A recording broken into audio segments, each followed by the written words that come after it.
네, 오기찬 작가님 모셨습니다. 안녕하세요. 안녕하십니까. 네, 작가님 모시고 여러분이 관심 많아 하시는 투자 방법에 대해서 알아볼 텐데요. 저희 플랫폼에 처음 나오셔가지고 간단하게 소개 좀 부탁드릴게요. 예, 지금 당장 연금 투자를 시작하라는 책으로 찾아뵙게 된 저자 오기찬입니다. 저는 1985년생이고요. 네, 직장 생활 15년 차에 공기업에 근무하고 있는 직장입니다. 이렇게 채널에 초대해 주셔서 감사합니다. 보니까 최근에 지금 당장 연금 투자를 시작하라. 네. 근데 이게 뭐 디자인도 네. 심플하고 네. 상당히 좀 네. 색깔도 좀 원색적이고 예. 강렬한 이미지가 있는데 네. 15년 차까지 직장 생활을 하시면서 지금 투자를 하셔가지고 지금 노후에 약간 충분한 내지는 적당한 그런 소득을 마련하셨다. 그렇게 이해하면 될까요? 네, 맞습니다. 사실은 지금 제가 투자하고 있는 금액 자체는 이제 연금 계좌라고 하죠. 뒤에서 이제 얘기를 해드릴 텐데 자산 배분으로 이제 투자하고 있는 세제 혜택 계좌 쪽에 약 원금 기준으로 2억 원 정도를 투자를 하고 있고요. 네네. 사실 이 금액 자체가 지금으로만 보면은 이제 뭐 흔히 말하는 우리 조기 은퇴, 파이어라고 그러죠. 조기 은퇴를 하기는 충분하지는 않은 액수인데 현재 기대하고 있는 기대 수익률 그리고 앞으로 제가 더 직장 생활을 하면서 더 납입할 수 있는 금액 그리고 예상 수익률과 기간 등을 총체적으로 고려했을 때는 한 50대 정도를 기준으로 했을 때 부족하지 않은 액수라고 말할 수 있을 것 같습니다. 보니까 처음 투자를 시작했던 금액이 2천만 원이라고 들었어요. 네. 근데 현재 배당금을 포함해서 들어오는 월 수익은 한 어느 정도인지 궁금하네요. 그게 일단 그 부분을 말씀드리면 제가 네. 투자를 두 가지를 하고 있습니다. 그래서 이제 요 책 초반부에도 조금 자세히 썼었는데 지금 그때도 그렇고 현재도 그렇고 저는 배당주 투자하고요. 자산 배분 투자를 나눠서 같이 하고 있거든요. 그래서 초반에 시작했던 2천만 원은 제가 투자를 전혀 하지 않다가 2014년도에 처음으로 국내 주식 직접 투자를 시작했을 때 투자했던 금액입니다. 그러면은 지금 두 개를 크게 네. 두 꼭지를 운영하고 계시고 하나는 네. 배당이고 네. 하나는 자산 배분이고 자산 배분 같은 경우에는 방금 말씀하신 연금 계좌에서 투자하고 계신 거고요. 맞습니다. 그럼 배당 같은 경우에는 그렇다면은 한 어느 정도 투자를 하고 계신 건지 그 월 배당금은 어느 정도 들어오신 거예요? 네, 배당주 투자 같은 경우는 평가 금액 기준으로 조금 변동은 있지만 10억 정도를 하고 있고요. 저는 배당주 위주로 하고 또 현금 흐름을 중요하게 생각하고 있기 때문에 배당 금액도 좀 중요한데 올해 같은 경우는 새 전후로 4천만 원 정도를 예상하고 있습니다. 그러면 이거는 국내 주식에 투자하는 건가요? 아니면 해외 주식에 투자하는 건가요? 물론 배당주라는 카테고리가 아시겠지만 국내 주식도 있고 미국 주식도 있고 다른 해외 주식도 있을 수 있는데요. 저는 현재는 국내 주식의 거의 99%를 투자하고 있습니다. 근데 최근에 보면은 이 환율도 폭등하고 있고요. 네. 뭐 제2의 IMF가 온다. 뭐 네. 아시다시피 거의 한 1,500원까지 막 가는 그런 분위기잖아요. 환율 네. 같은 경우에도. 그래서 이 한국 주식으로 배당 투자를 하면은 험한 꼴 당할 수 있다. 그런 네. 말도 있는데 네. 그럼에도 불구하고 한국 주식을 계속해서 투자하고 계신 이유가 뭔지 좀 궁금하네요.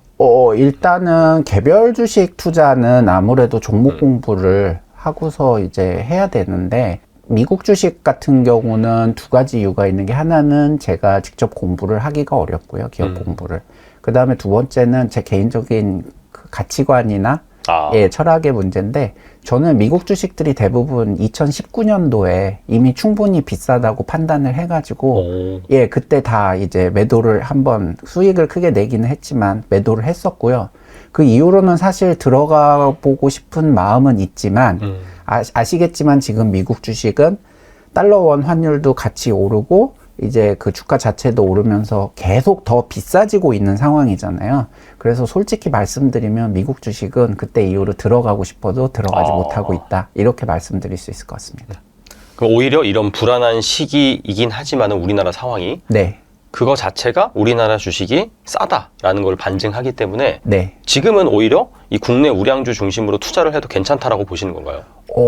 그거는 이제 우리나라 시장 전체적인 면을 봤을 때는 그렇다고 생각을 하고 있는데요. 근데 저는 이제 배당주를 거기서 또 골라서 투자를 하고 있거든요. 네네. 근데 이제 우리나라에 그렇게 투자할 만한 배당주가 많이 있느냐는 질문으로 조금 바꿔서 답을 드리면은 네네. 그쪽에서는 조심스럽지만 조금 앞으로 점점 더 힘들어지고 있고 힘들어질 것 같다. 그렇게 말씀드릴 수밖에 없고요. 그게 그렇기 때문에 이 자산 배분 투자를 앞으로는 더 비중 있게 하자. 그런 의도에서 책을 쓴 것도 있습니다. 그럼 자산 배분은 지금 어떻게 하고 계신 거예요? 자산 배분은 ETF로 하고 있고요. 이제 기본적으로는 ETF로 하는 자산 배분은 연 기대 수익률이 한 6에서 8% 정도를 노릴 수 있어요.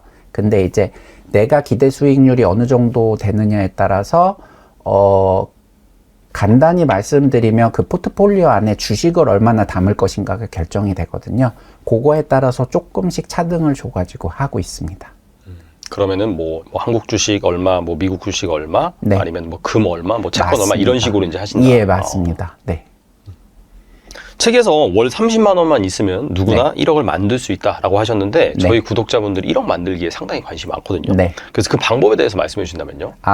아마 이 젊은 분들이 사실은 이게 재테크의 영원한 숙제라고도 할 수 있을 텐데 네. 그게 뭐냐면은 먼저 시드머니를 모은 다음에 투자를 할 것인가 아니면은 투자를 하면서 시드머니를 모아갈 것인가 이런 부분에 대해서 좀 고민을 많이 하실 것 같고요. 네, 지금 네. 이제 질문 주신 부분도 그런 부분의 일환이라고 생각을 하고 있는데 저는 사실은 이 자산 배분 투자에 대한 확신을 갖기 전까지는 먼저 시드머니를 모으고 이제 투자를 해야 된다는 입장이었습니다. 그래서 이미 시중에 많은 책들이 나와 있지만 어떻게 하면 저축만으로 처음에 원금 1억을 만드냐 뭐 이런 책들도 이야기들도 많이 나와 있고 그렇고 저도 이제 그런 쪽이 맞다고 생각했고 실제로 저도 이제 처음에 시드머니 1억을 모을 때는 순수하게 저축만으로 모았었습니다. 예, 근데 자산 배분 투자가 사실은 이제 조금 안정적으로 투자를 하면서 원금 손실을 최소화하고 계속 이렇게 불려나가는 시스템이거든요. 그러다 보니까 지금 이제 재테크를 시작하는 초년생 분들은 아예 처음부터 자산 배분으로 적립식으로 가는 게 충분히 더 나을 수 있다. 왜냐하면 시간을 단축할 수 있으니까요. 그렇게 말씀드릴 수 있을 것 같습니다. 연금 삼총사인 ISA, 그다음에 네. IRP, 연금 네. 저축의 우선순위에 대해서 네. 다들 착각을 하고 있다라고 네. 하셨는데 네. 이 중에서 나의 노후에 가장 이익이 될 수 있는 1순위 무엇인가요?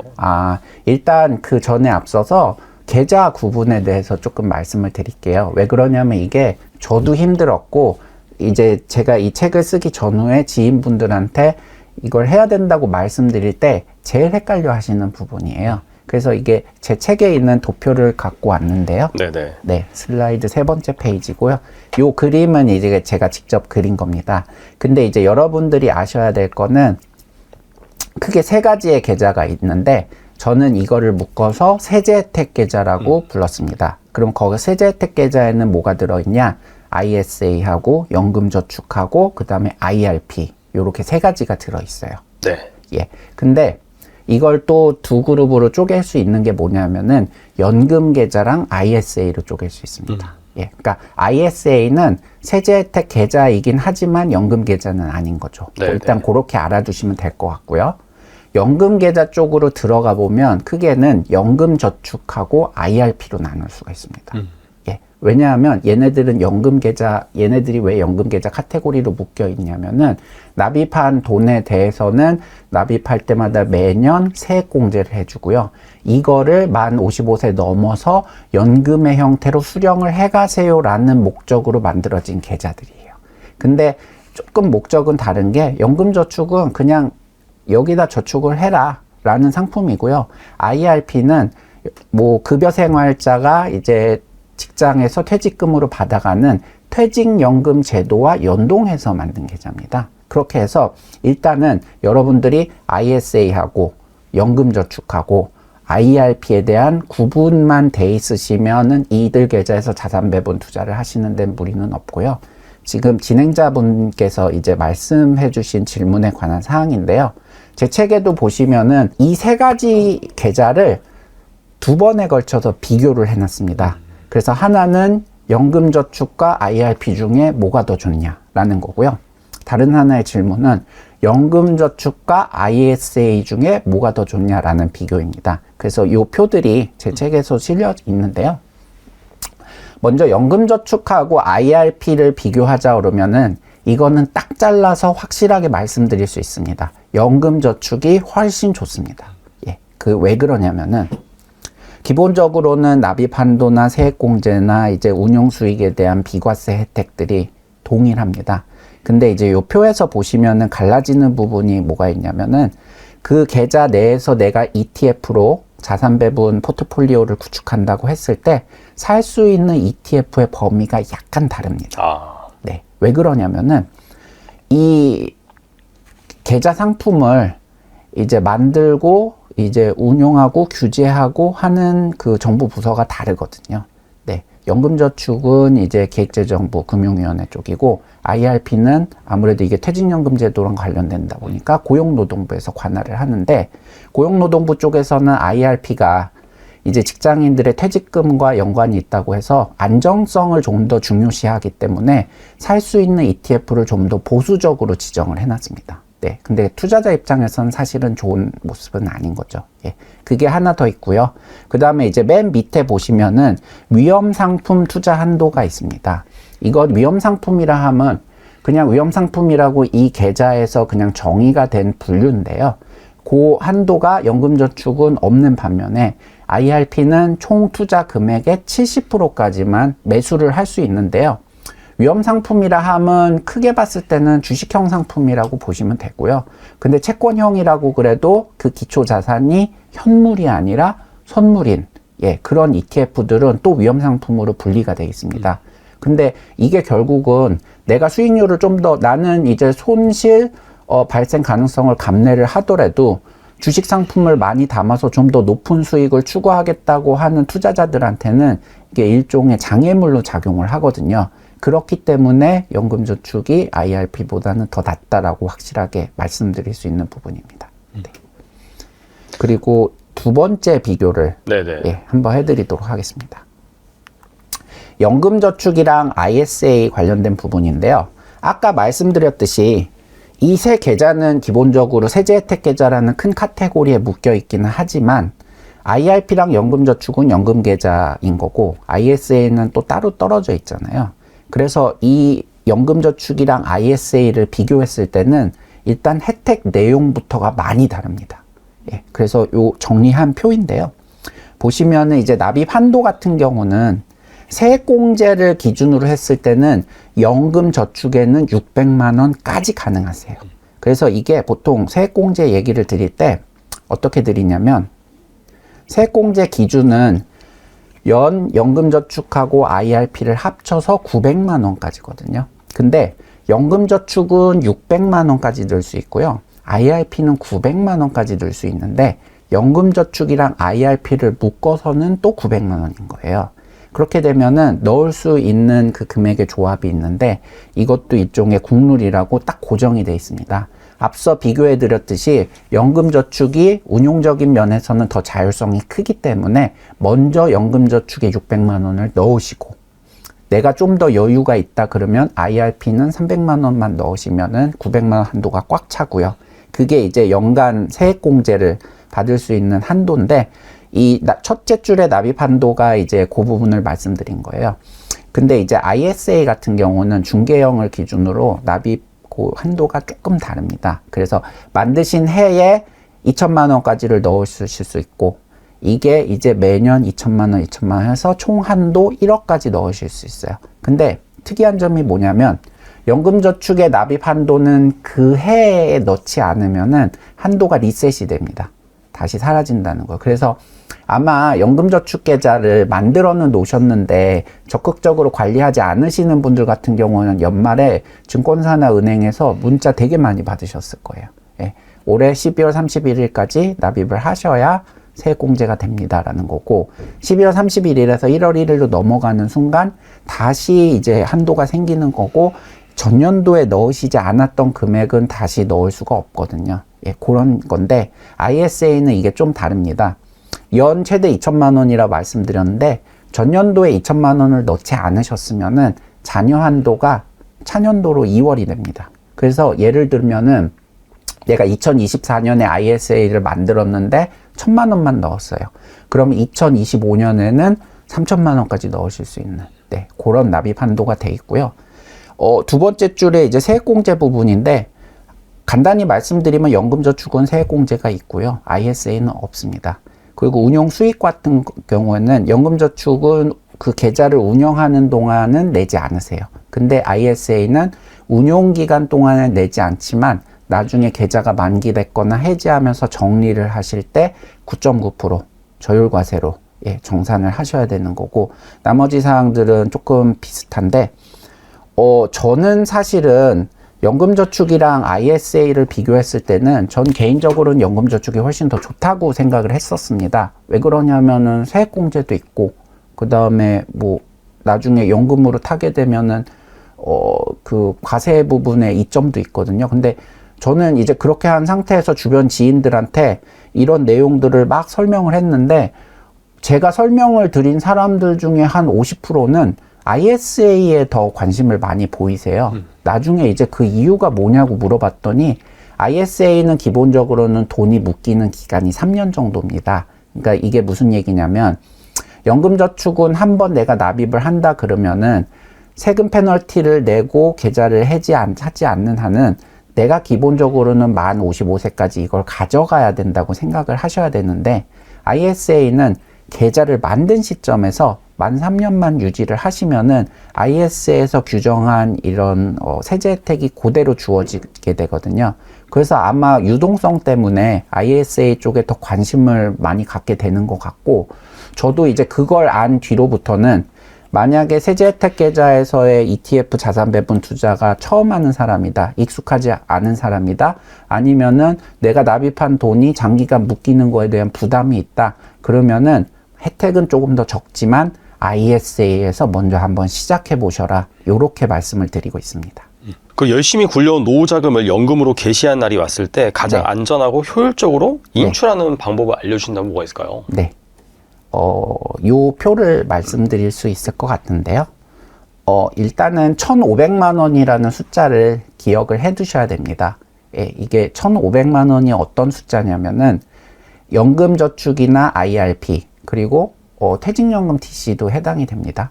거기서 이제 연금의 형태로 돈을 인출을 하실 때 저율 분리과세가 되는 한도가 연 1,500만 원까지입니다.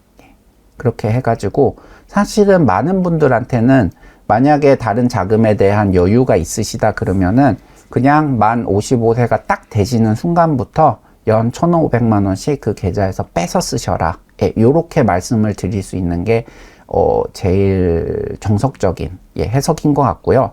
만약에 내가 다른 상황으로 인해서 연 1,500만 원 초과로 인출을 하겠다 하시면은 그것도 충분히 가능하거든요.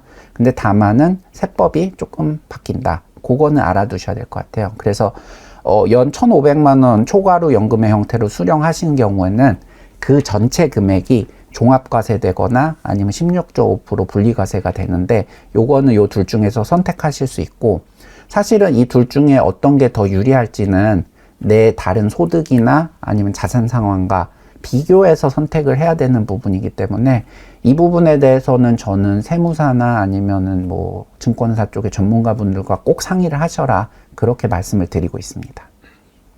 책에서 또 ETF는 축복이라고 표현하실 정도로 ETF 투자의 중요성을 강조해 주셨는데 네. 그렇다면 새해 ISA 계좌에 담으면 좋을 ETF 몇 가지만 추천해 주신다면요? 일단은 자산 배분 포트폴리오를 어떻게 만들 수 있을 것인가를 조금 생각을 해보셔야 될 것 같아요. 근데 제가 여기에도 이제 포트폴리오 만드는 원칙에 대해서 간단히 설명을 해놓은 부분이 있는데 사람들이 되게 재밌게 이제 얘기하시는 부분이 뭐냐면 제가 그 처음 특징으로 대충 하라고 얘기를 했었습니다. 대충이요? 네, 오. 대충 해라. 네. 왜 그러냐면 ETF로 자산 배분 투자를 하는 거는 하지 않는 사람과 하는 사람의 차이가 큰 거지 하고 있는 사람들과의 차이는 그렇게 크지는 않아요. 왜 그러냐면 배분을 해놨다는 것 자체가 리스크를 다 이제 많이 피하고 가는 거라는 의미이기 때문에 대신에 몇 가지 특징들은 있어요. 그게 이제 자산군 사이에서 분산을 해 두셔야 되는 거고요.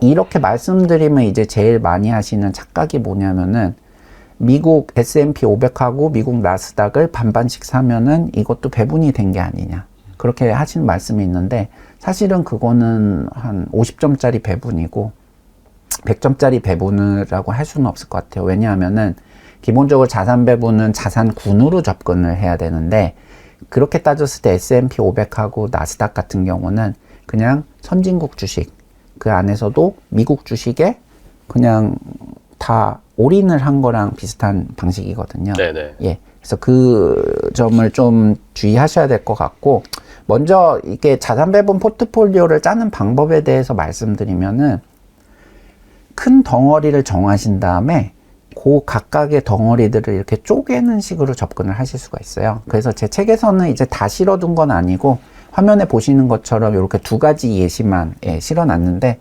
1단계로는 내가 주식 50%, 채권 50%를 가져간다고 보는 거고요.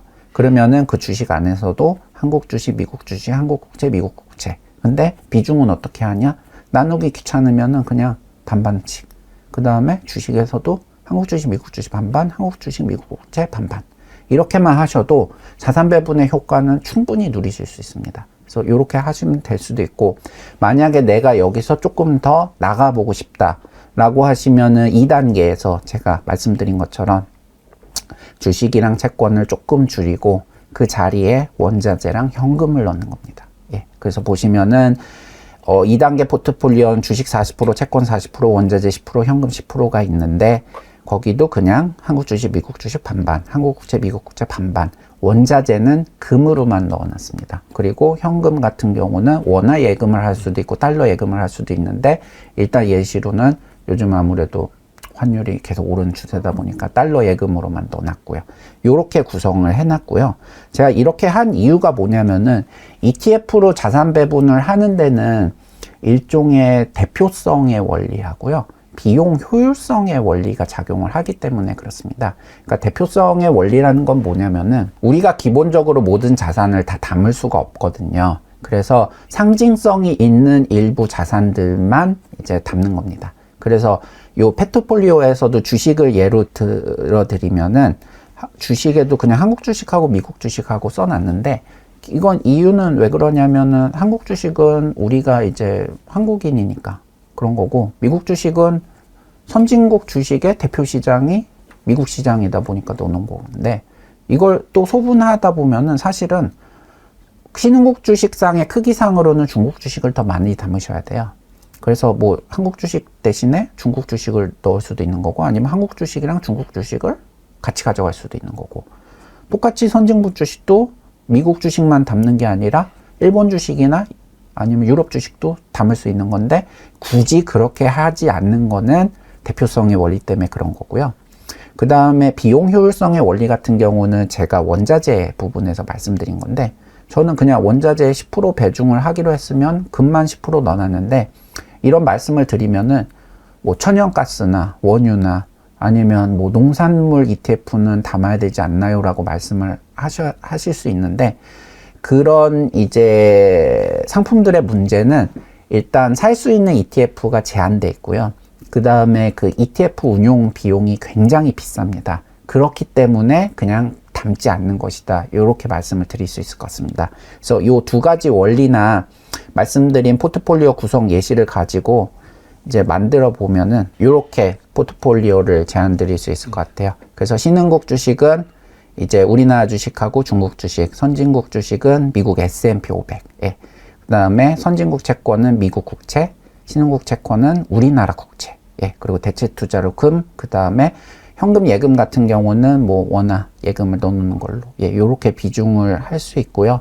이거를 이제 기계적으로 사 놓으시고 이제 뭐 주기적으로 사실 이걸 리밸런싱이라고 하는데요. 많이 오른 걸 팔고 좀 떨어진 걸 다시 사서 채워 넣어 가지고 내 투자 금액이 늘었건 줄었건 간에 고 변동된 평가 금액에 맞춰서 이거를 비중을 다시 조정하는 매매 행위를 이제 리밸런싱이라고 하는데 그런 것들만 주기적으로 맞춰 나가시면은 지금 이 제안드린 포트폴리오 같은 경우는 연 6% 정도는 예, 복리 수익으로 기대할 수 있는 그런 포트폴리오입니다.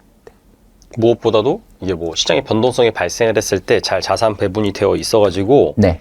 거기에 크게 흔들리지 않고 좀 꾸준히 수익을 발생시킬 수 있는 안정적인 포트폴리오라고 볼 수 있겠네요. 맞습니다. 그래서 이거를 한 이유가 저는 배당 투자를 해왔고 사실은 10년 동안 하는 동안 연수익률이 한 12% 정도 됐었는데 하나 아셔야 될 게 그게 매년 12%가 나는 게 아니거든요. 그렇죠, 맞아요. 예, 그래서 저는 10년 동안 하는 동안 그래도 다행인 거는 연도 구분으로 봤을 때 손실이 났던 건 3해 정도였거든요. 아. 예, 근데 이렇게 한국 주식이 또 이게 변동성이 되게 엄청 큽니다. 크죠. 맞아요. 예, 네, 그래서 잘 났던 해는 어느 해에 60%가 났던 와. 해도 있고요. 네네. 그 다음에 못 났던 해는 이제 소폭 마이너스긴 했는데 제가 제 투자 경험 말씀드렸을 때 드리는 예시가 혹시 2020년 3월 19일 기억하시나요? 코로나 그때 발생해서 엄청 빠졌을 때죠. 예, 네. 맞습니다. 그래가지고 제 포트폴리오가 2020년 1월 1일 대비해서 2020년 3월 19일이 전체 이거 평가 금액으로 봤을 때 제 한국 주식 포트폴리오가 마이너스 64%였어요. 와, 어마어마하네요, 진짜. 근데 그때는 그냥 하나도 안 팔고 월급 들어오는 걸로 이제 사고 있었거든요. 그래서 그 해 말이죠. 12월 31일에는 1월 1일 대비해서 플러스 10% 정도로 예, 마무리를 했던 해였는데 그때 정말 마음고생이 예, 진짜 심하셨겠네요. 대단했었고 진짜. 네네. 이거를 다른 사람한테도 권할 수 있을까라고 봤을 땐 저는 자신은 없습니다. 확실히 좀 변동성을 좀 줄이고 안정적으로 가는 게 지속 가능한 투자에 연결이 되는 거죠. 네. 요즘 시장에서는 ETF 상품들이 정말 많잖아요. 네. 정말 쏟아져 나오고 있는 그런 상황인데 작가님께서는 시장에서 꼭 피해야 되는 ETF가 있다 하셨는데 네. 그게 무엇인가요? 일단은 사야 되는 ETF에 대해서 좀 먼저 말씀을 드릴게요. 저희는 이제 세제 혜택 계좌에서 자산 배분 투자를 하는데 그러면 자산 배분 투자자가 사야 되는 ETF는 굉장히 심플합니다. 저는 그래서 기초 ETF만 사셔라 이렇게 말씀을 드릴 수 있어요. 기초 ETF란 흔히 말하면 먼저 주식 같은 경우는 각 국가의 시장지수 ETF만을 사시면 됩니다. 그래서 최우선은 앞서 포트폴리오 구성 예시에도 보여드렸지만 미국이랑 한국이고요. 차선은 중국 정도가 될 수 있어요. 왜냐하면 중국이 그 신흥국 시장에선 비중이 제일 크고 지금 또 밸류도 조금 작년에 올랐다고는 하지만 여전히 싼 그런 환경이거든요. 그리고 이제 나머지는 일본이나 인도, 유럽 정도를 조금 생각해 보실 수 있을 것 같고 이외에 뭐 베트남이나 러시아나 브라질이나 뭐 터키 이런 데는 어떠냐고 하셨는데 앞서 말씀드렸던 대표성이나 비용 효율성의 원리로 따져봤을 때는 그런 국가의 ETF들까지 사실 필요는 없다. 예, 그렇게 말씀드릴 수 있을 것 같고요. 채권 같은 경우는 10년 만기의 국채를 편입하는 걸 목표로 합니다. 그래서 이것도 그냥 한국과 미국이 예, 대표고요. 다른 나라의 뭐 국가 채권은 사실은 문제가 있는데 어떤 나라를 살 것인가도 문제지만 국채 같은 경우 또 어떤 나라 통화로 살 것인가 예, 그런 부분도 이제 문제가 있고 그 다음에 또 단기채를 살 건가 중기채를 살 건가 만기채를 살 건가 이거에 대한 또 고민도 있기 때문에 그냥 10년 만기 10년에 미국 채권 한국 채권으로 심플하게 가셔라 그렇게 말씀드릴 수 있을 것 같고 원자재는 현재로서는 금만 담는 거를 예, 목표로 하고 있고 현금으로는 달러 또는 원화예금 ETF 요렇게 구성만 하시고요. 내가 좀 더 높은 기대 수익률을 추구하신다 그러면은 주식 ETF를 많이 담으시고 현금을 조금 가져가시는 게 예, 그게 이제 포트폴리오의 구성 배분이지 내가 어떤 수익률 높은 포트폴리오를 원하는데 거기에만 특수하게 담아야 되는 ETF 같은 경우는 사실 잘 없습니다. 그래서 저는 이 얘기 말씀드렸을 때 그 뭐냐면은 옛날에 그 쿵푸 팬더라는 만화가 있었잖아요. 거기 보면 이제 그 용의 전사가 되는 비법서가 담긴 이제 그 두루마리가 나오는데 그 안에 아무것도 없거든요. 예, 그런 거랑 비슷하다고 보시면 될 것 같고요.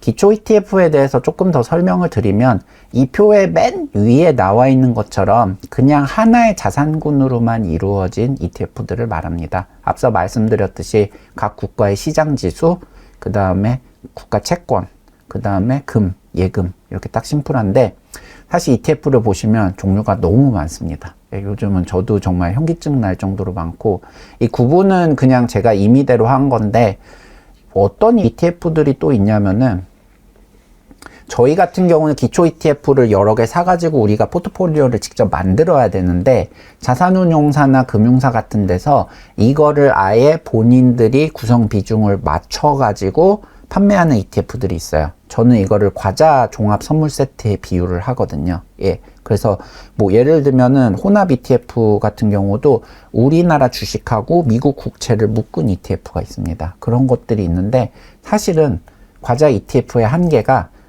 내가 먹고 싶은 과자만 있으면 다행인데 그렇지 않은 것들이 있잖아요. 그렇기 때문에 이제 그런 부분에 있어서는 조금 낭비가 있기 때문에 권하지는 않는다라고 말씀드린 거고, 그 밑에 뭐 산업 ETF나 테마 ETF나 스타일, 파생, 액티브 ETF들은 기본적으로는 세제 혜택 계좌에서 자산 배분을 투자를 하는 투자자는 그렇게 관심을 기울이실 필요까지는 없다. 그렇게 말씀드릴 수 있을 것 같고요. 따로 슬라이드를 준비한 건 아닌데, 진행자분께서 최초로 이제 그 질문 주셨던 부분을 답변 드리면은, 제 책에 간략하게 이제 몇 개 사례가 있습니다. 근데 이제 어떤 사례가 있냐면은, 첫 번째로는 같은 기초 자산을 둔 ETF인데 그 기초 자산이 선물인 경우하고 현물인 경우가 있습니다. 대표적인 게 금이죠. 우리나라 보시면은 금 골드 선물 ETF가 있고 금 현물 ETF가 있는데, 작년 같은 경우를 말씀드리면 금 현물 ETF가 수익률이 훨씬 좋았어요. 이제 왜 좋았냐면은 금 현물 ETF가 비용이 기본적으로 더 싸고요. 그 다음에 그 선물은 계약을 유지하는데 또 다른 비용이 듭니다. 그런 것도 있고, 그 ETF 같은 경우는 또 환해지를 했었습니다. 근데 작년이 어떤 상황이었냐면은 금 가격도 오르면서 달러 원 환율도 올랐잖아요.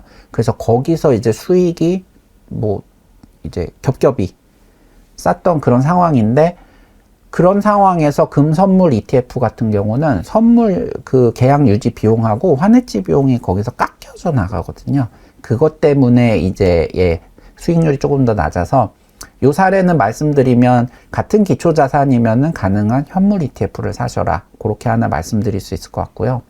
그 다음에 이제 다른 하나는 원유 ETF나 천연가스 ETF에 관련된 부분인데, 이 ETF들을 왜 담지 않냐면은 기본적으로는 이 ETF를 유지하는데 비용이 굉장히 큽니다. 그래서 앞서 말씀드렸듯이 원유나 천연가스 같은 경우는 대부분의 ETF들이 다 선물 ETF거든요. 근데 선물 ETF라는 특성에 더해서 그 원유나 천연가스 같은 경우는 보관이나 운송이 굉장히 힘들지 않습니까? 그래서 그 선물 계약을 유지하는 데 대한 비용이 금보다 훨씬 큽니다.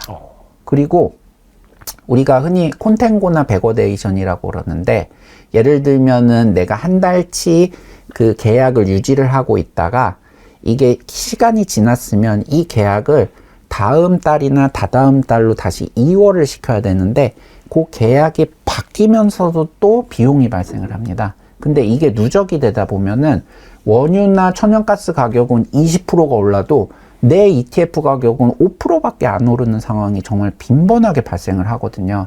그렇기 때문에 담지 않는 거다. 그래서 대체투자 자산으로서의 원유나 천연가스 ETF는 이제 조금 아직까지는, 그러니까 나쁘다는 게 아니라 아직까지는 담을 필요가 없다는 거고, 조금 다른 얘기긴 합니다만 비트코인 ETF도 조금 비슷합니다. 왜 그러냐면 비트코인 자체는 투자를 굉장히 많이 하시는데, 이거를 기초자산으로 구성해서 만들어 놓은 ETF 같은 경우는 아직 시장에서 검증이 되지는 않았어요. 그렇기 때문에 또 마찬가지로 비용 효율성의 원리 측면에서 담지 않는 거다. 그렇게 말씀을 드릴 수 있을 것 같아서, 결론은 기초자산이 확실한 단순한 ETF로만 자산 배분 포트폴리오를 구성하셔라. 그렇게 말씀드리겠습니다.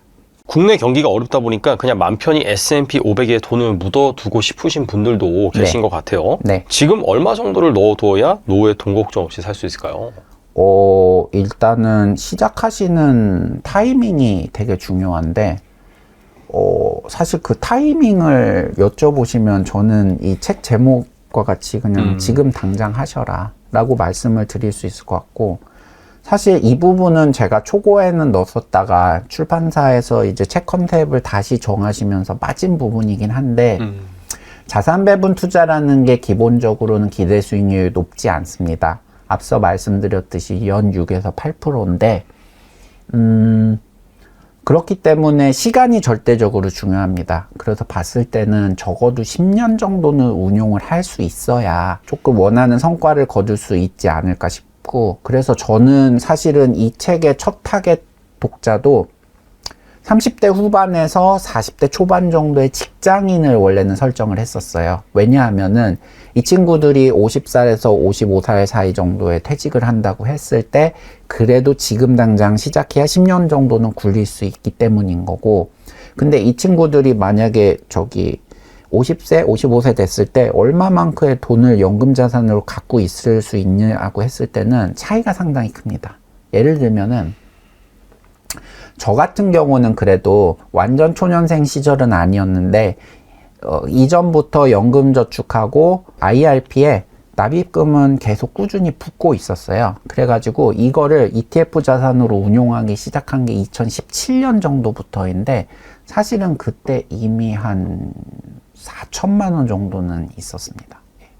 그래가지고 근데 저는 그 이후로 회사에서 진급도 하고 그 다음에 그 납입 한도가 한번 늘어났거든요. 예전에는 연금저축이랑 IRP 다 합해서 700만 원까지 밖에 못 넣었는데 지금은 900만 원을 늘어나면서 또 900만 원씩 계속 넣고 있고, 그래서 저는 연 한 7% 정도의 보수적으로 운용한다고 그랬을 때 55세 정도에 그래도 이 두 계좌에다가 퇴직연금을 다 합했을 경우는 한 5억 정도를 기대를 할 수 있어요. 그래서 저는 충분하다고 생각은 하는데, 이제 막 40대 초반에 시작하는 동기들을 봤을 때는 뭐 조금 못 미치기는 합니다. 한 3억 조금 안 되는 액수가 기대되기 때문에 그거라도 지금 시작해라. 왜 그러냐면은 우리나라 그 평균적인 자산 같은 경우를 보면은 상위 10% 정도 되시는 분이라고 할지라도 그 금융소득의 비중이 굉장히 적어요. 부동산이 많죠. 부동산이 맞습니다. 여전히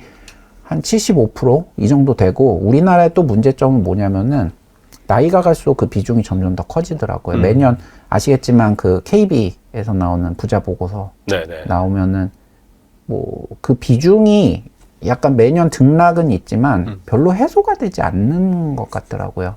그랬을 때 뭐 금액상으로 말씀드리면은 사실은 서울에 집 한 채 부채 없이 가지고 계시고 뭐 직장 정년까지 다녀셨던 분들도 그 통계나 자료 같은 경우 보면은 금융소득으로 2억 이상 가지고 계신 분이 거의 없거든요.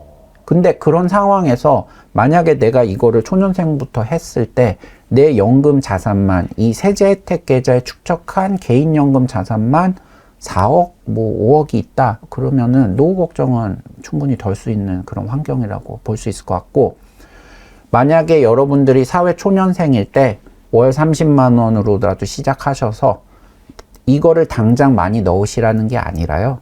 대리 진급하시고 과장, 차장 진급하실 때 조금씩 늘려나가서 한 30대 중반 정도부터 연 900만 원 정도 넣으실 수 있고, 만약에 결혼하셔서 맞벌이 부부인 경우에는 뭐 같이 넣어가는 그런 상황이면은 충분히 만약에 한 50세, 55세 정도 됐을 때 저보다 더 많은 연금 자산을 충분히 구축할 수 있기 때문에 뭐 역시나 지금 당장 시작하시는 게 답이다. 그렇게 말씀드릴 수 있을 것 같습니다. 그리고 노후에 월 한 400만 원 정도의 넉넉한 현금 흐름을 만들고 싶다면 현재 포트폴리오를 어떻게 짜면 좋을까요? 사실은 월 400 포트폴리오는 이 세제 혜택 계좌에서의 자산 배분 투자만으로는 구축하기는 조금 힘드시고요. 우리가 흔히 말하는 이제 3층 연금, 요즘은 5층 연금이라고도 얘기를 많이 하는데 흔히 말하는 3층 연금이 있지 않습니까? 그거로 내가 원하는 현금 흐름을 조금 조립해 나간다고 보셔야 될 것 같아요. 그래가지고 흔히 말하면은 이제 국민연금, 주택연금, 그 다음에 내 개인연금. 내 개인연금은 세제 혜택 계좌에서 내가 적립한 금액에다가 뭐 급여소득자 같은 경우는 퇴직금 정도가 있겠죠. 그래서 기본적으로는 그 세 개의 연금 계좌를 가지고 조립을 해 나가셔야 되는데, 앞서 말씀드렸듯이 만약에 내가 이제 세금 부분만을 걱정해서 내 연금 계좌에서 최소 금액만을 뺀다고 하시면은 내 개인연금의 기여분은 월 한 125만 원 정도인 거잖아요. 예, 그렇기 때문에 그러면 나머지 부분을 국민연금하고 주택연금에서 보충해가지고 그 현금 흐름을 만들어낸다라고 접근을 하셔야 될 텐데, 사실은 그것과 관련해서 제가 말씀드리고 싶은 부분은 이게 나중에 이제 제 노후도 생각해보는 차원에서 타임라인을 정하다 보니까 이게 비는 구간이 조금씩 생기더라고요. 그래서 저는 그거를 책 내용에서는 빠졌습니다만 연금 보릿고개라고 예, 명명을 했었는데, 슬라이드에 보시면 알겠지만 크게 봤을 때 55세랑 65세라는 나이가 중요하다고 보시면 될 것 같아요. 왜 그러냐면 만 55세는 IRP나 연금저축계좌를 연금의 형태로 개시할 수 있는 나이고요. 65세는 국민연금을 받을 수 있는 나이잖아요. 그래서 보면은 오히려 65세 이후에는 현금 흐름이 나아집니다. 근데 문제가 뭐냐면은 55세랑 65세 사이, 이거를 제가 2차 연금 보릿고개라고 했고, 또 하나의 보릿고개가 있을 수 있는 게 49세랑 55세 사이 정도인데, 이 49세가 뭐냐면은 실질적으로 우리나라 사람들이 가장 처음 이제 잡았던 직장, 가장 높은 소득을 주는 직장에서 자이든 타이든 나오게 되는 텀이에요. 그렇게 되면은 이 기간 동안에는 본인이 그냥 뭐 일반 계좌, 다른 재산으로 축적한 돈들을 쓰셔야 되는데, 만약에 이 세제혜택 계좌에서의 연금 자산을 잘 구축을 해 놓으시면은 55세부터는 여기서 나오는 현금 흐름이 또 끼어들거든요. 그렇기 때문에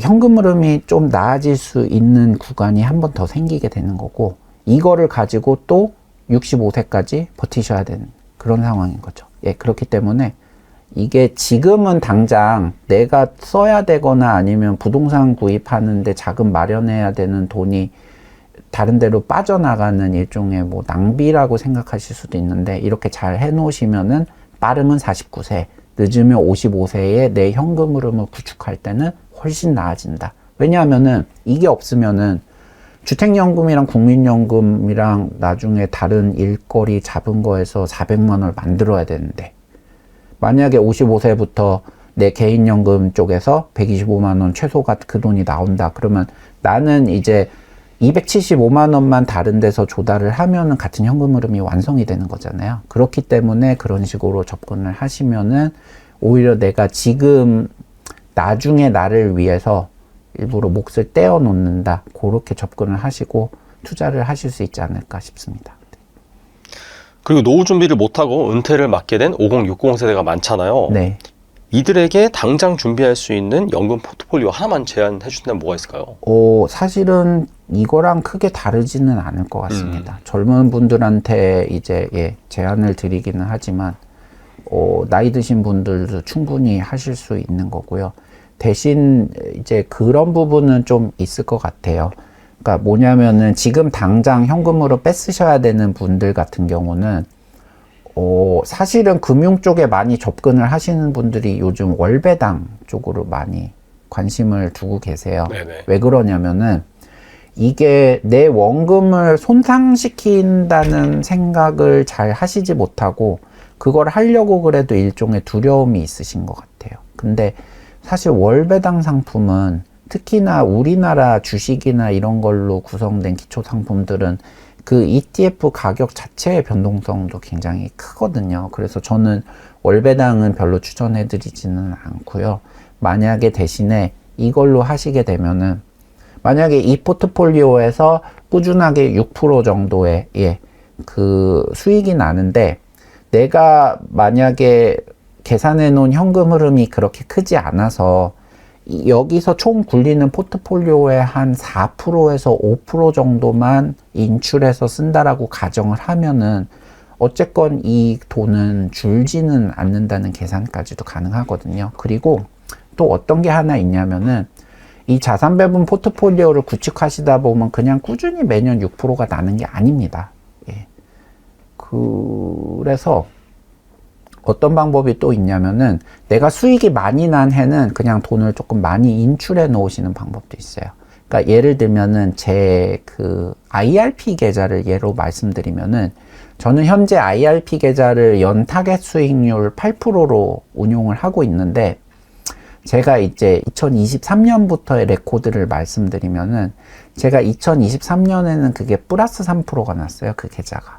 근데 2024년에는 플러스 24%가 났거든요. 네.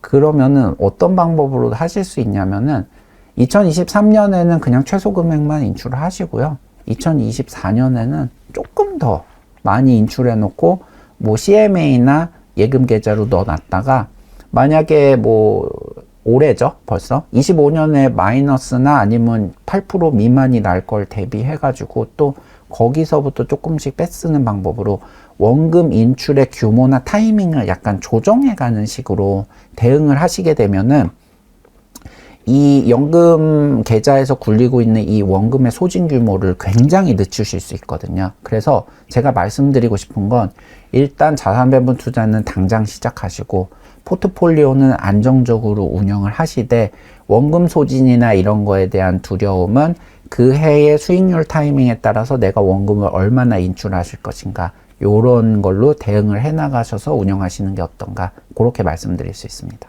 사실 한 5060 세대 퇴직을 앞두고 있는 그런 분들이 뭐 한 평균 1억 원 정도 여유 뭐 금융 자산이 있다라고 하는데 네.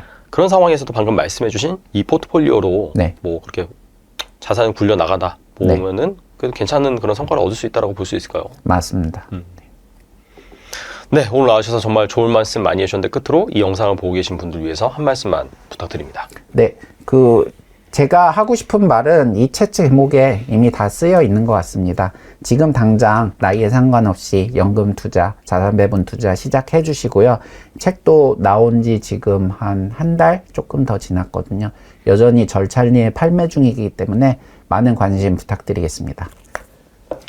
네, 지금 당장 연금 투자를 시작해야지. 왜냐하면 이게 안정적으로 자산을 불리는 그런 방식이기 때문에 기대 수익률이 막 엄청나게 높은 게 아니고 결국에는 이 시간이 복리 효과를 만들어주는 그런 방법이기 때문에 또 작가님께서 여기에 뭐 주의할 점이라든지 어떻게 자산 배분을 해야 되는지 그런 부분들을 잘 실어주셨기 때문에 꼭 한번 읽어보시면 큰 도움이 될 거라고 생각이 됩니다. 네, 지금까지 오기찬 작가님 나오셔서 감사합니다. 감사합니다.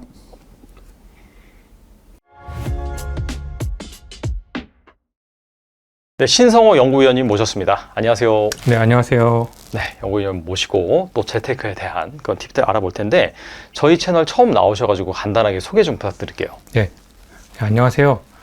저는 한국경제신문에서 지수 사업을 담당하고 있는 신성호 연구위원이라고 합니다. 저는 이제 사실 첫 직장은 한국투자신탁 운용으로 시작을 해서 자산운용사에서 한 12년 정도 주식 운용을 했고요. 그리고 이제 은행으로 옮겨서 공모펀드 상품 전략을 한 6년 했습니다. 그리고 이제 제가 직접 상품을 한번 설계해 보고자 그래서 2023년이 해가 바뀌어서 재작년이 되네요. 재작년 7월에 한국경제신문에서 이제 저희 지수 이름이 캐디인데요. 코리아 이코노믹 데일리 인덱스의 약자입니다.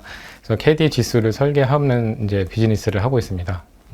진짜 자타가 공이 나는 이 자산 운용 업계의 전문가다 네. 이렇게 이제 볼 수가 있는데 안 그래도 보니까 이 ETF 투자 7일 완성이라는 서적을 출시하셨어요. 정말 단연간에 또 노하우를 바탕으로 해서 또 지수 설계라는 것 자체가 사실 ETF 상품을 구성하는 그 지수를 만드는 거와 동일하다고 볼 수 있잖아요. 네, 그렇습니다. 그래서 정말 그 전문가의 시선으로 우리가 ETF를 어떻게 더 고르고 투자할 수 있는지 하나하나 좀 알아볼 텐데 최근에 분위기가 안 좋아요. 일단 국내 시장 별로 안 좋죠. 네. 뭐 제2의 IMF 오는 것이 아니냐. 환율도 네. 폭등하고 네. 우리나라 대기업도 막 구조조정하고 있고 네. 그런 상황인데 지금처럼 이렇게 변동성이 심해지고 불확실성이 큰 그런 상황에서 이 자산을 어디에다가 좀 옮기는 게 좋을까요? 일단 그 공격적인 투자자 또는 이제 네네. 약간 주식을 네. 선호하시는 투자자분들 입장에서는 사실 우리나라의 개인 투자자분들이 이제 많이 공부를 많이 하시다 보니까 사실 이제 서학개미라고 하죠. 네, 미국 주식들을 많이 하세요. 네. 그래서 사실은 미국 주식은 여전히 견조하기 때문에 크게 이제 흔들리지는 않는데 이제 미국 주식 ETF를 저는 이제 ETF를 말씀을 드리니까 네네. ETF를 하는 데 있어서 이제 해지 상품과 환율을 해지하지 않은 상품 간의 수익률 격차가 최근에 좀 많이 벌어집니다. 그래서 ETF 보면 이름이 있는데 이름이 끝에 이제 가로치고 H라고 써 있는 게 있고 없는 게 있는데 H라고 써 있는 거는 환율을 해지한 겁니다. 그래서 환율의 변동을 안 하게 한 거죠. 예. 그래서 그렇게 되면은 이제 그냥 미국 주가 지수만 따라가는 거기 때문에 최근에는 우리나라 원화가 약세로 가고 달러화가 강세로 가다 보니까 해지를 하지 않은 상품들의 수익률이 더 좋습니다. 그래서 최근엔 그 격차가 좀 많이 벌어지고 있어서 네.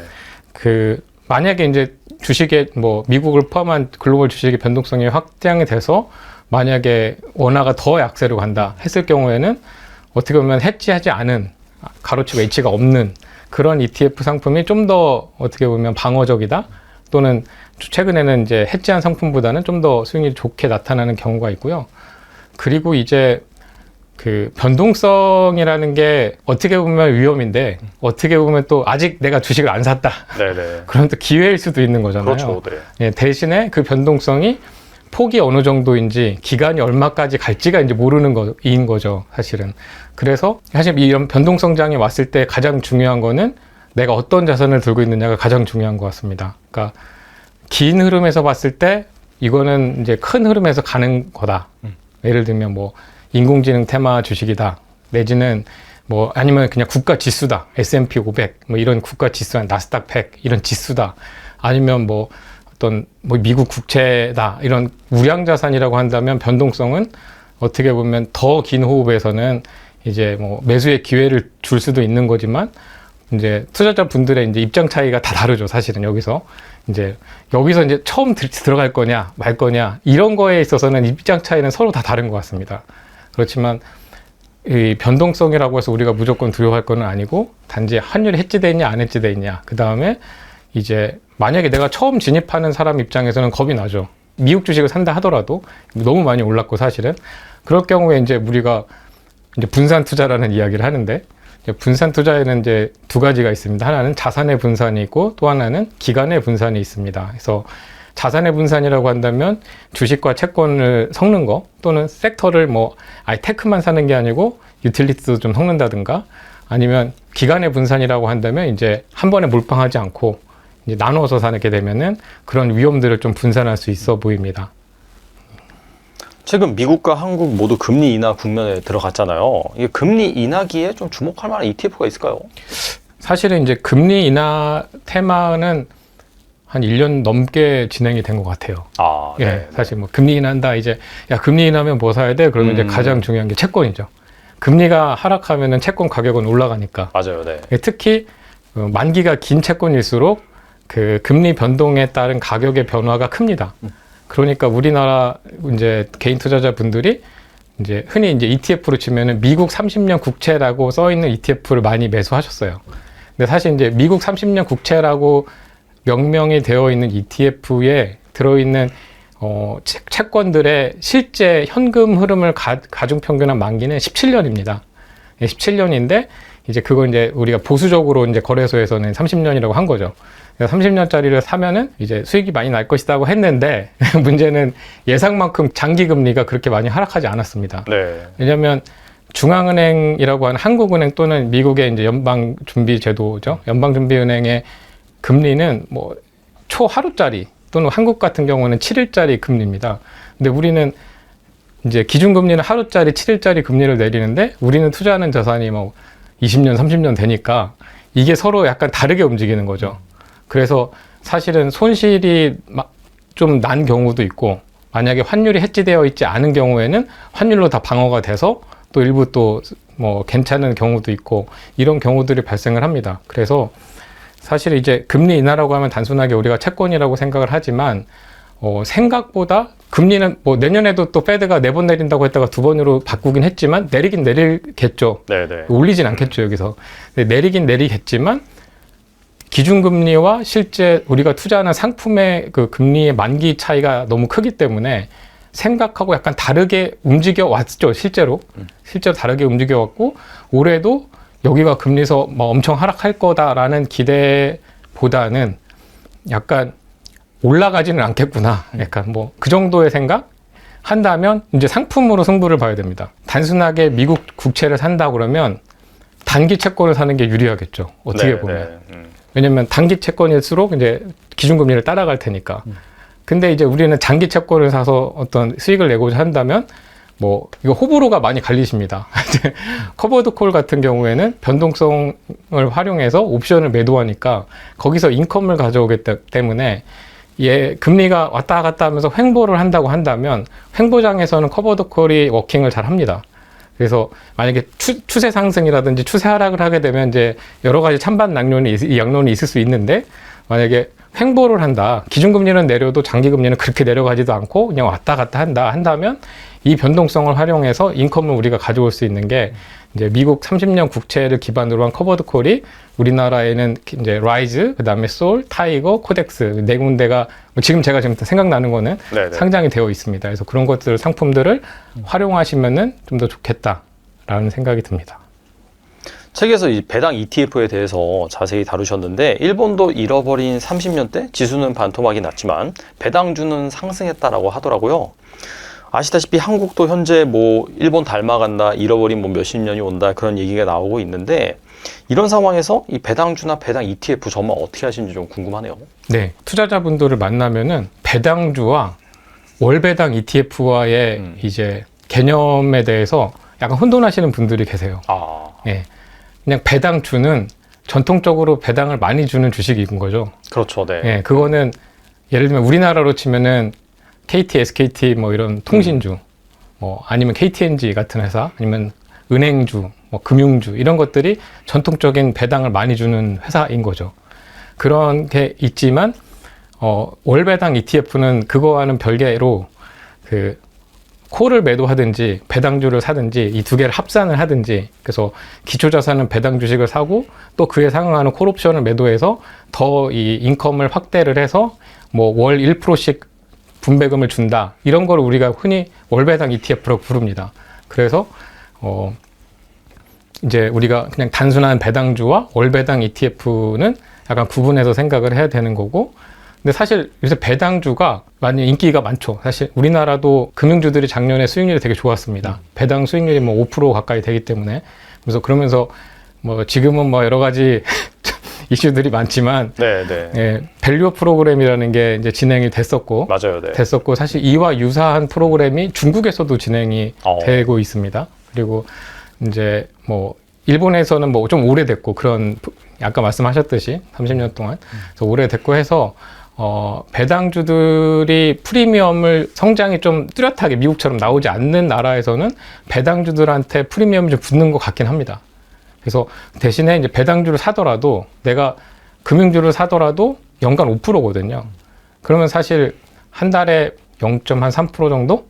그 정도밖에, 그걸로 만약에 내가 월배당 ETF를 만든다면 안 되기 때문에, 최근에는 이제 코덱스에서 그런 것도 나왔죠. 금융주 커버드 콜 뭐 이런 것도 나왔죠. 예, 그런 것도 나왔고, 그리고 이제 뭐 예를 들면 이제 KB에서 나온, KB나 또 한화에서도 나왔죠. 그래서 한국의 코스피의 고배당 지수를 기반으로 하고 또 코스피 200 콜옵션을 매도해서 고배당 지수를 주식 기초자산으로 한 또 콜옵션 매도하면서 또 거기서 또 인컴을 땡겨서 월배당을 주는, 그렇게 이제 제조를 하는 거죠. 일종의 월배당 ETF로. 네네. 그래서 배당 주식을 포트폴리오를 기초자산으로 해서 콜옵션을 매도해서 월배당 ETF를 만들어내는 형태.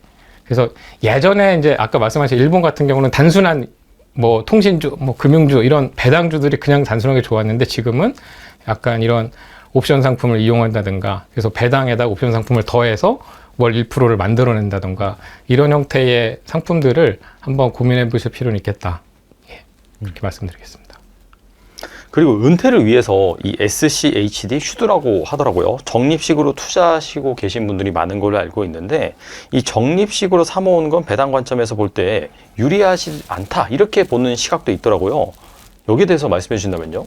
이거는 사실 이제 저도 이런 이제 질문을 받으면 선호의 문제인 것 같습니다.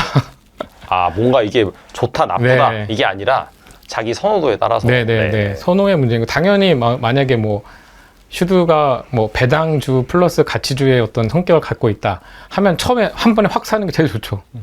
근데 이제 투자자별로 입장이 다 다르잖아요. 그렇죠. 네. 목돈이 당장 없고 나는 월급에서 얼마씩 떼어서 넣어야 되는 분들도 계신 거고, 그다음에 나는 목돈이 당장 있는 분도 계신 거고, 그래서 근데 목돈이 당장 있다고 하더라도 이게 뭐 장기적으로는 우상향한다고 하더라도 뭐 한 분기 내외는 한두 달 정도는 또 변동성이 있을 수 있는 거잖아요. 그렇기 때문에 뭐 최소한 뭐 한 3번 정도는 분할해서 매수하는 게 어떤가 싶습니다. 개인적으로.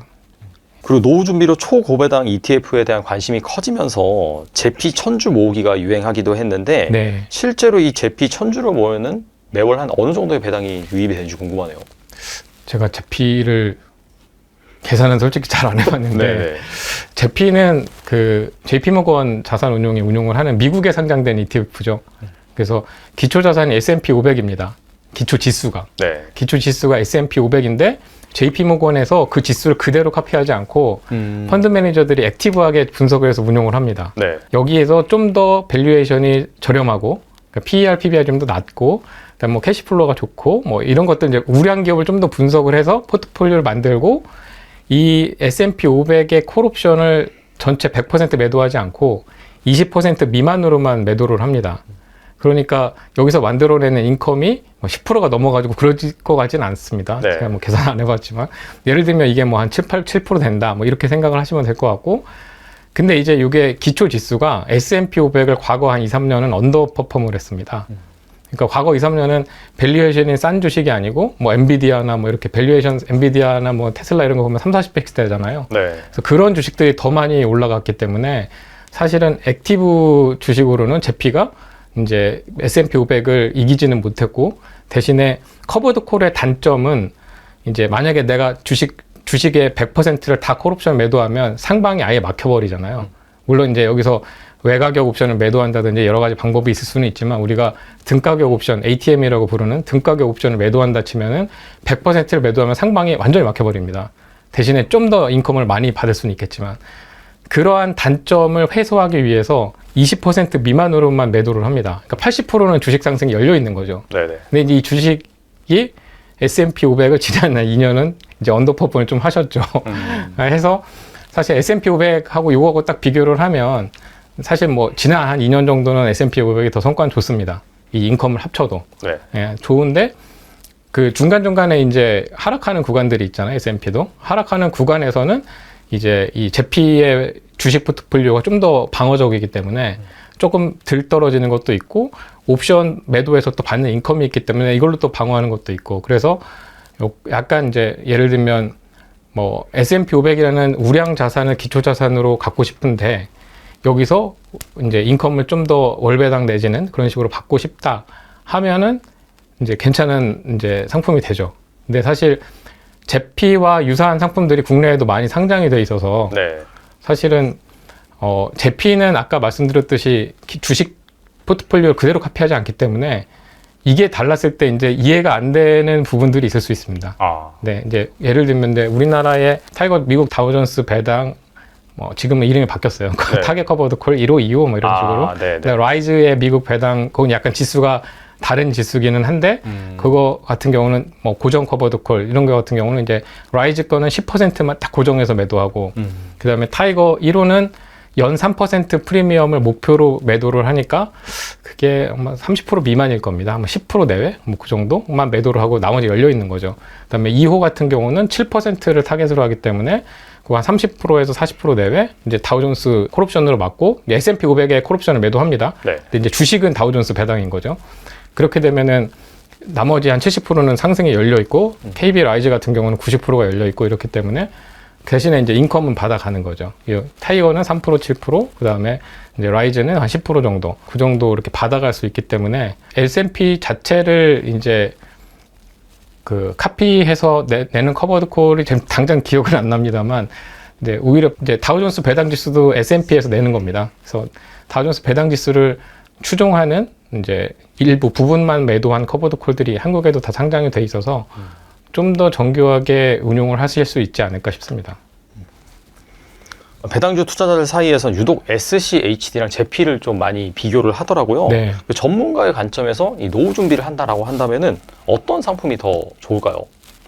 슈드는 제가 좀 전에 말씀드렸던 그 타이거나 뭐 이쪽 또는 코덱스도 있습니다. 코덱스도 있고 타이거도 있고 라이즈도 유사한 것들이 있고 있는데 다우존스 배당 100 지수를 추종합니다. 네. 그러니까 슈드도 똑같고 네. 슈드도 다우존스 배당 100 지수를 추정합니다. 근데 제피는 S&P 500을 기초 자산으로 합니다. 그래서 기초 지수가 다릅니다.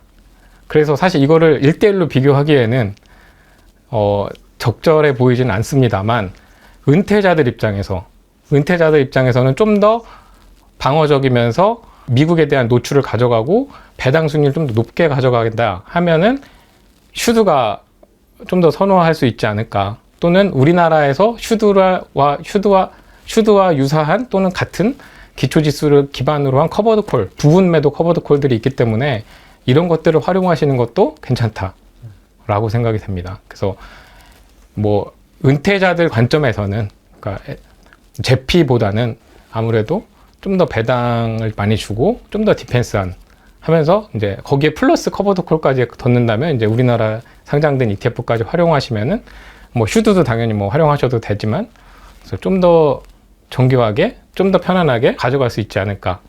물론 이제 입장이 사회초년생이다. 뭐 그러면 이제 좀 더 공격적으로 하셔도 되죠. 예.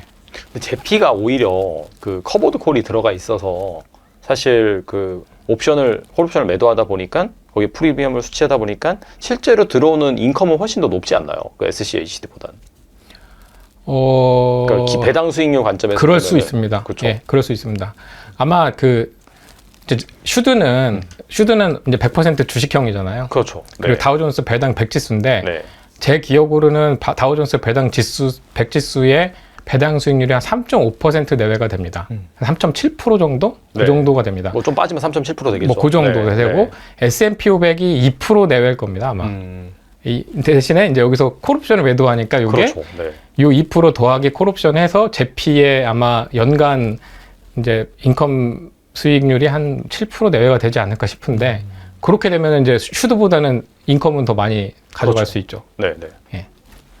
근데 이제 그 인컴이 어차피 결국에는 그 지수의 상승률을 좀 그렇죠. 양보하면서 그렇죠. 예. 포기하면서 가져오는 거기 때문에 네, 그런 네. 것도 좀 고려를 해야 된다. 그렇죠. 20% 정도, 20% 미만으로 이제 콜옵션 매도하니까 그거를 내가 이제 양보한 거에 대한 대가인 거죠.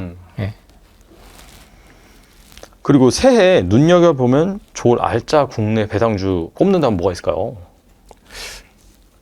종목은 이제 조금 전에 이제 사실 같이 얘기를 하긴 했는데 요새 제가 이제 시장을 이렇게 보면 네. 이제 지수를 만들다 아이디어를 내야 되니까 네. 시장을 쭉 보면 어제 제가 이제 오늘 녹화를 지금 하고 있는데 녹화랑 방송 날이랑 좀 다르겠지만 어제 미국 시장이 이제 올랐습니다. 좀 올랐는데 그 유틸리티 종목들이 많이 올랐습니다. 그러니까 그 유틸리티 종목이 이제 물론 이제 미국 이제 그 정계에서 뭐 가스 관련한 규제가 뭐 좀 풀릴 거고 뭐 이러저러한 이슈들이 있었지만 사실 지금 우리나라에서도 약간 곽광을 받고 있는 섹터입니다.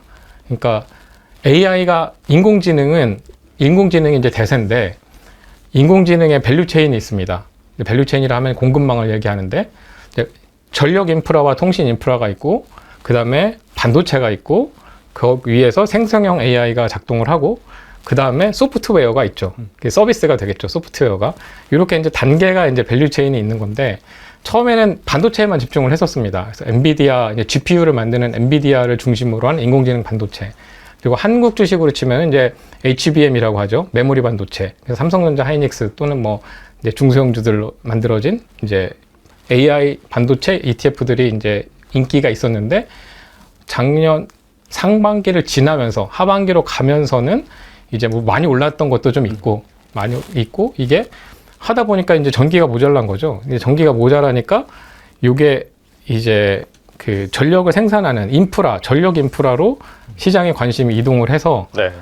지난해 7월 달에 이제 코덱스하고 신한자산 솔하고 두 군데서 미국 전력 인프라라고 하는 ETF를 상장시켰습니다. 그래서 그거 둘 다 양호한 수익률과 뭐 했는데 오늘 보니까 그 ETF들이 뭐 5% 이렇게 올랐더라고요. 예, 그러니까 종목들은 더 올랐다는 얘기죠. 네, 네. 사실은 종목들은 더 올랐고 근데 이게 사실은 유틸리티 섹터거든요. 그러니까 우리나라로 치면 한전인 거죠. 그렇죠. 네.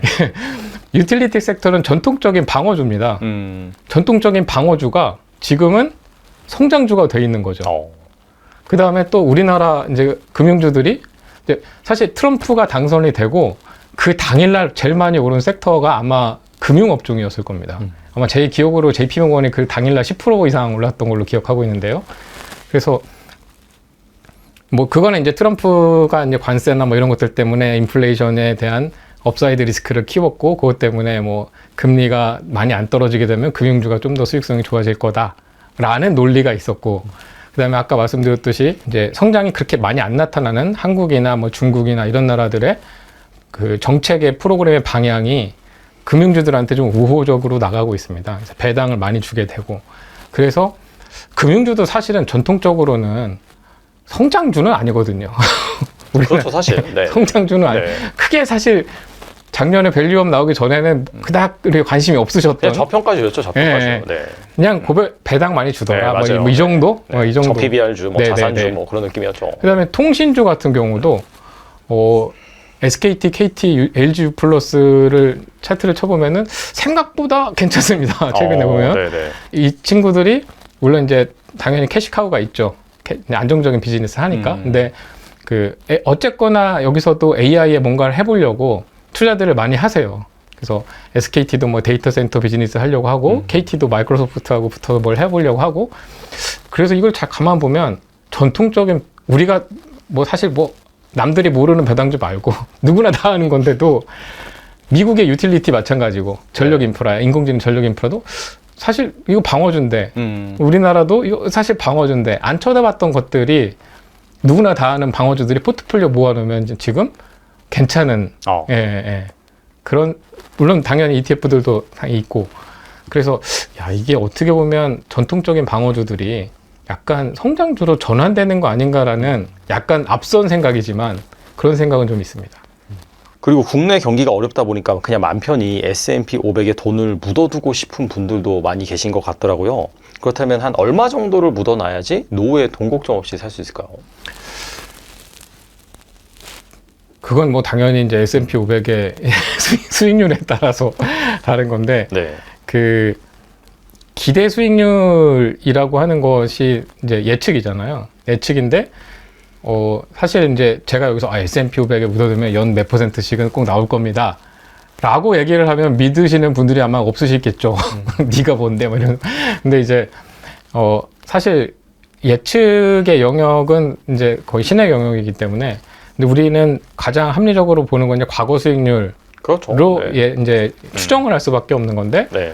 1928년부터 데이터를 가지고 S&P 500의 연평균 수익률을 구해보면 한 7.8% 정도가 나옵니다. 네. 근데 물론 중간중간에 급락장이 있죠. 그렇죠. 네. 있는데 거의 100년에 가까운 시계열의 연평균 수익률을 봤더니 한 7.8% 나오더라.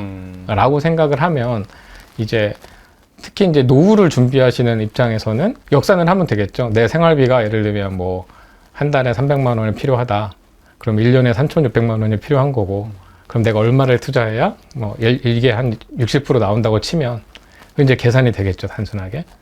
그리고 또 요새는 이제 월배당 ETF가 많아지다 보니까 월 1%씩 주는 ETF들이 꽤 있습니다. 꽤 있으니까 월 1%를 받으면 1억을 넣으면은, 그러니까 뭐 물론 이제 1년에 12%긴 하지만 심플하게 10%라고 치면 1억을 넣으면은 한 달에 내가 100만 원 받는 거거든요.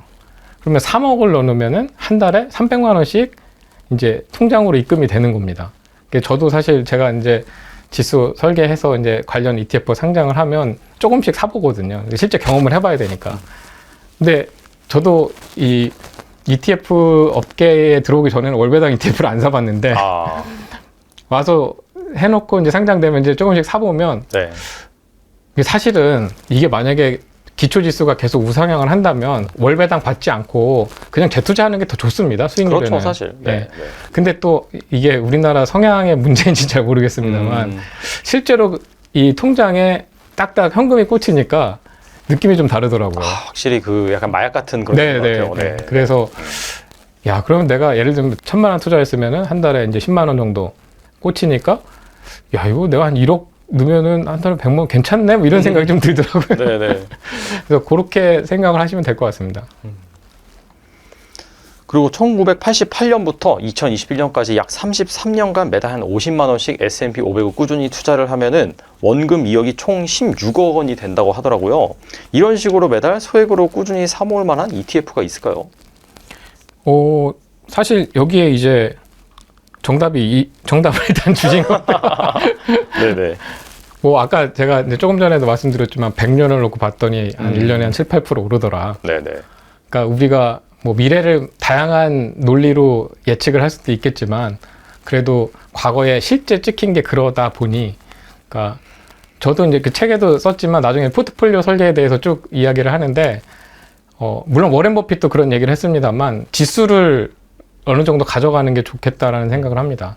특히 이제 당연히 MSCI 글로벌 인덱스에서 미국이 차지하는 비중이 한 58%, 60% 내외가 됩니다. 우리나라는 한 2, 3% 정도가 되고 그렇게 치면 당연히 이제 미국에 가장 잘 분산된 포트폴리오가 S&P 500이니까 그 S&P 500을 뭐 일정 부분 사가고 그리고 전통적으로 우리가 위험자산, 안전자산 비중을 6대 4라고 하는 게 학술적으로는 가장 변동성을 감안한 수익률이 괜찮더라라는 게 나와 있으니까 그러면 S&P 500을 60% 사고 미국 국채를 한 40% 사고 이런 것들을 적립식으로 쌓아 나가면 그래도 조금 안정적이지 않을까. 이제 가장 심플하게 보면. 예. 근데 거기서 이제 조금 더 욕심을 내다면 한다면 그 중에 이제 일부를 뭐 테마형을 좀 넣는다든가 아니면 현금을 이제 월 배당 받을 수 있게 월 배당 ETF를 일부 좀 넣는다든가 그런 식으로 포트폴리오를 만들면 좋을 것 같습니다. 그래서 저도 책을 쓰면서 포트폴리오를 만들 때 네. 이런 생각은 했습니다. 그래서 뭐 그렇게 복잡한 거 말고 그냥 하나 찍어줘. 예를 들면 하나 뭐 사야 돼. 네, 제일 편하죠. 네. 근데 실제 이제 저도 저는 이제 제가 이제 우리 이제 캐디 지수로 한 ETF도 조금씩 사보니까 포트폴리오의 맛이라는 게 좀 있더라고요. 그게 무슨 얘기냐면 저는 이제 뭐 예를 들면 AI 반도체도 있고 뭐 전력 인프라도 있고 미국 국채도 있고 뭐 한국 방산도 있고 뭐 여러 가지가 있는데 시장에서 소배가 안 됩니다. 아, 네네. 어떤 때는 방산이 오르고 어떤 때는 로보틱스가 오르고 어떤 때는 채권이 오르고 주식 다 빠지고 뭐 이러거든요.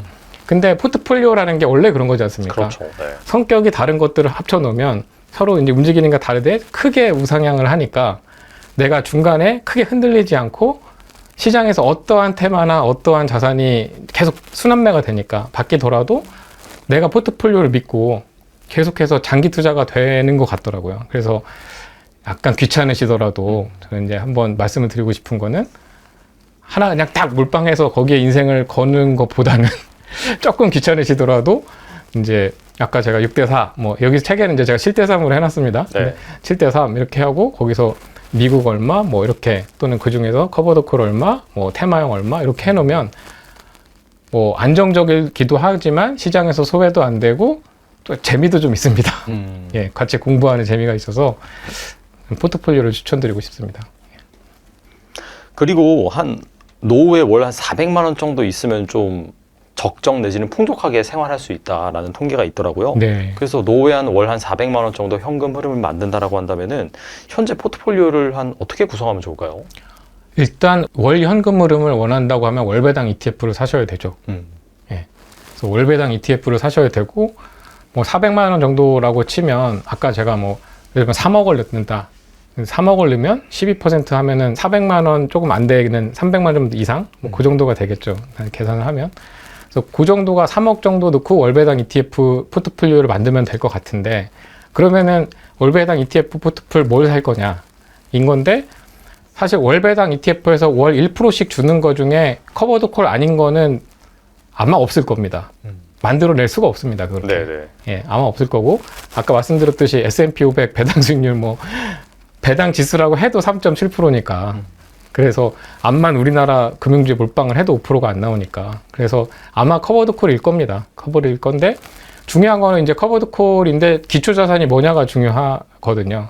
그래서 우리나라에 상장된 커버드콜도 미국 국채도 있고 AI 테마형도 있고 그래서 또 한국 뭐 고배당 지수도 있고 그래서 다양하게 있습니다. 그래서 이 지수들을 AI 테마형 하는 거는 거의 테크 기반이 많습니다. 그래서 뭐 예를 들면 뭐 코덱스 뭐 이름이 또 바뀌어서 9월달에 네네. 다 바뀌어가지고 코덱스 AI 테크 탑10 커버드 콜입니다. 네. 그리고 그 타겟 타이거 같은 경우는 타이거 미국 빅테크 10 커버드 콜일 겁니다. 예.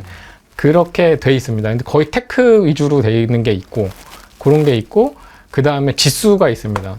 그래서 뭐 솔의 미국 500 또는 에이스 미국 500 뭐 이런 것들 그다음에 또 뭐 그런 또는 나스닥 100도 있고 그건 타이거 거죠. 타이거에 이제 나스닥 뭐 커버드 콜 이런 것들이 있고 그리고 이제 채권이 있죠. 채권에서 아까 제가 말씀드렸던 미국 30년 국제 커버드 콜이 뭐 솔도 있고 라이즈도 있고 타이거도 있고 코덱스도 있고 이제 환율이 해지된 거 안 해지된 거는 좀 차이가 있습니다. 그리고 우리나라 이제 고배당 커버드 콜이 뭐 라이즈가 있고 플러스가 있고 이렇게만 해놔도 네 가지 자산이 분산되지 않습니까? 네 가지 자산이 분산이 되고 월배당을 받으니까 그러면 이제 변동성은 좀 줄이면서 시장에 참여를 하고 내가 이제 월 현금흐름을 만들어낼 수가 있죠. 그리고 은퇴 후 퇴직금만 들고 계신 분도 많은데 한 5060 세대의 평균 퇴직금이 1억 원 내라고 한다면 이 퇴직금을 맘 편히 묻어두고 싶은 분들에게 가장 좀 추천할 만한 ETF 뭐가 있을까요? 저도 이제 오늘 이제 촬영 준비를 하면서 이 질문이 가장 이제 1억이 되게 귀한 돈이잖아요. 귀한 돈. 물론 다 귀한 돈이죠. 다 네, 귀한 돈인데 1억이 굉장히 귀한 돈이고 이거는 일단 원금을 물론 100% 보장은 없습니다만 그러니까 당연히 100% 보장하려면 이제 예금하셔야죠. 예금하셔야 되는데 그게 아니고 내가 이걸로 뭔가 현금 흐름을 만들어내면서 뭔가 그래도 운용을 하고 싶다 하면은 제 생각에는 뭐 아까 AI 테마형이라든지 테마형을 기초자산으로 커버듣고 이런 거보다는 좀 더 이제 아까 슈드라든지 아니면 뭐 다우존스 또는 다우존스와 유사한 지수를 기반으로 한 커버드콜 이런 것들 또는 한국 고배당 커버드콜 이런 것들로 뭐 한 반 정도 그 다음에 미국 국채 커버드콜 한 반 정도 그렇게 섞어 놓으면 이 안쪽에서 인컴을 얻지만 뭐 단순하게 완전 네이키드 노출 S&P 500 노출 뭐 나스닥 100 노출 또는 네네. 테마형은 더 이제 AI는 뭐 장기 수익률이 좋을 수 있겠지만 네. 더 약간 변동성이 있을 수 있죠. 그러니까 약간은 좀 디펜스하게 가면서 주식과 채권에 어느 정도 배분을 해놓는 게 어떻게 보면 너무 단순하고 그렇지만 사실 뭐 왕도는 없는 것 같습니다. 네, 오늘 나와주셔서 정말 좋은 말씀 많이 해주셨는데 끝으로 이 영상을 보고 계신 분들 위해서 한 말씀만 부탁드립니다. 네. 시간 내서 끝까지 영상 봐주셔서 감사드리고요. 사실 이제 제가 드린 말씀들이 아마 모르시는 분은 거의 없을 것 같습니다. 예, 뭐 어디서든지 이제 요새 공부 너무 많이 하시니까 다 아실 것 같은데 이제 제가 그래도 이제 한 말씀 드리고 싶은 거는 시장에 흔들리지 말자. 처음에 세우셨던 원칙을 지키자. 예, 그리고 그 원칙이라는 게 제가 이제 자산의 분산 또는 기간의 분산 말씀드렸는데 너무 식상한 얘기지만 그래도 원칙을 지키면 끝까지 인내하면 결국은 투자는 시간의 싸움이 있는 것 같아요. 그렇죠. 예. 그러면 흔들리지 않는다면 따뜻한 노후를 같이 보낼 수 있지 않을까 싶습니다. 네, 그런 차원에서 또 최근에 출간하신 ETF 투자 7일 완성 꼭 한번 읽어보시고 뭐 대략적으로 다뤘지만은 이 책이 훨씬 더 디테일한 내용 또 포트폴리오 꾸는 데 있어서 핵심 그런 부분이 있기 때문에 잘 한번 읽어보시면 분명히 좋은 결과가 있을 거라고 생각이 됩니다. 네, 지금까지 신성호 연구위원님 나와주셔서 감사합니다. 네, 감사합니다.